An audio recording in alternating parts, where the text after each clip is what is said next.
ನೀವು ಇವತ್ತು ಅನೇಕರ ಹತ್ರ ಹೋಗಿ ಗ್ರಾಮ ಪಂಚಾಯತಿ ಬಗ್ಗೆ ಕೇಳಿ, ನಿಮಗೆ 90% ಜನ ಗ್ರಾಮ ಪಂಚಾಯತಿ ಹೇಗೆ ವರ್ಕ್ ಆಗುತ್ತೆ, ಅಲ್ಲಿ PDO ಕೆಲಸ ಏನು, ಅಥವಾ ಅಲ್ಲಿದ್ದಂಥವ್ರು ಏನು ಕೆಲಸ ಮಾಡ್ತಾರೆ, ಈ ಬಗ್ಗೆ ನಿಮಗೊಂದು ಸಮಗ್ರವಾದಂತಹ ಚಿತ್ರಣವನ್ನು ಕೊಡೋದಕ್ಕೆ ಸಾಧ್ಯ ಇದೆ. 90% ಜನ, 10% ಜನ ಬಿಡಿ, ಅವ್ರು ಯಾವುದಕ್ಕೂ ತಲೆ ಕೆಡಿಸ್ಕೊಳ್ಳಲ್ಲ. ನೀವು ವಿಧಾನಸೌಧದ ಬಗ್ಗೆ ಕೇಳ್ತಾ ಹೋಗಿ, ನಿಮಗೆ ಸುಮಾರು 60-70% ಜನ ನಿಮ್ಗೆ ವಿಧಾನಸೌಧದಲ್ಲಿ ಏನೆಲ್ಲ ಚಟುವಟಿಕೆಗಳಾಗುತ್ತೆ, ಶಾಸಕರು ಗೆದ್ದ ಮೇಲೆ ವಿಧಾನಸೌಧಕ್ಕೆ ಹೋಗಿ ಏನ್ ಮಾಡ್ತಾರೆ, ಸಚಿವರುಗಳು ಏನ್ ಮಾಡ್ತಾರೆ, ನಿಗಮ ಮಂಡಳಿ ಅಧ್ಯಕ್ಷರುಗಳು ಏನ್ ಮಾಡ್ತಾರೆ, ಈ ವಿಚಾರಗಳನ್ನ ನಿಮಗೆ ವಿಧಾನಸೌಧದಲ್ಲಿ ಏನೆಲ್ಲ ಕೆಲಸ ಆಗುತ್ತೆ ಅನ್ನುವಂಥದ್ದನ್ನ ವಿವರಿಸ್ತಾರೆ. ನೀವು ಅದೇ ಒಬ್ಬ ರಾಜ್ಯಪಾಲರು ಏನ್ ಕೆಲಸ ಮಾಡ್ತಾರೆ ಈ ರಾಜ್ಯದಲ್ಲಿ ಅಂತ ಇದೇ ಜನರ ಹತ್ರ ಕೇಳ್ತಾ ಹೋಗಿ, ನಿಮಗೆ 10% ಜನರು ಕೂಡ, ವೆಲ್ ಎಜುಕೇಟೆಡ್ ಜನರ ಹತ್ರ ಕೇಳಿದ್ರು ಕೂಡ ನಿಮಗೆ ರಾಜ್ಯಪಾಲರು ಏನ್ ಕೆಲಸ ಮಾಡ್ತಾರೆ ಅಂತ ಎಕ್ಸ್ಪ್ಲೇನ್ ಮಾಡೋದಕ್ಕೆ ಇವತ್ತಿನ ಈ ರಾಜ್ಯದ 90% ಜನರಿಗೆ ಸಾಧ್ಯ ಇಲ್ಲ. ಇದನ್ನು ಯಾಕೆ ನಾನು ನಿಮ್ಗೆ ಹೇಳಿದೆ ಅಂತ ಹೇಳಿದ್ರೆ, ಗ್ರಾಮ ಪಂಚಾಯತಿಗೆ ಅನೇಕ ಜನ ಮುಕ್ತವಾಗಿ ಹೋಗಿ ಬರುವಂತಹ ಅವಕಾಶ ಇದೆ. ಆದ್ರೆ ವಿಧಾನಸೌಧಕ್ಕೆ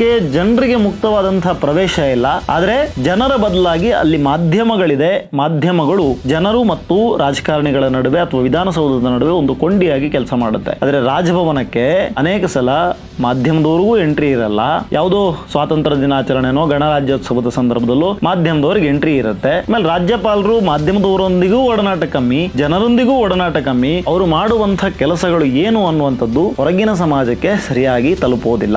ಇದನ್ನು ಯಾಕೆ ಉಲ್ಲೇಖ ಮಾಡಿದೆ ಅಂತ ಕೇಳಿದ್ರೆ, ರೀಸೆಂಟ್ ಆಗಿ ಮಾಧ್ಯಮದವರಿಗೆ ವಿಧಾನಸೌಧದ ಒಳಭಾಗಕ್ಕೆ ಪ್ರವೇಶ ಇಲ್ಲ ಅನ್ನುವಂತ ನಿಟ್ಟಿನಲ್ಲಿ ಒಂದು ಆದೇಶವನ್ನ ಕೊಡಲಾಗಿತ್ತು. ಈ ಆದೇಶವನ್ನ ಕೆಂಗಲ್ ಗೇಟ್ ಅನ್ನು ಹೊರತುಪಡಿಸಿ ಬೇರೆ ಕಡೆಗೆ ಹೋಗುವ ಹಾಗಿಲ್ಲ ಮಾಧ್ಯಮ ಮಿತ್ರರು ಅಂತ ಹೇಳುವಂತ ನಿಟ್ಟಲ್ಲಿ ಆದೇಶ ಇತ್ತು. ಈ ಆದೇಶವನ್ನ ನೋಡಿದ ಬಳಿಕ ಎಲ್ಲೋ ರಾಜಭವನದ ರೀತಿಯೋ ರಾಜ್ಯಪಾಲರ ರೀತಿಯೋ ಜನರಿಂದ ದೂರ ಆಗ್ತಾರೇನೋ ನಮ್ಮ ಜನಪ್ರತಿನಿಧಿಗಳು ಅನ್ನುವಂಥ ಆತಂಕ ಅಂತೂ ಖಂಡಿತ ಇದೆ. ಹಾಗಂತ ಹೇಳಿ ಇಲ್ಲಿ ಮಾಧ್ಯಮದವರು ತಪ್ಪಿಲ್ವಾ?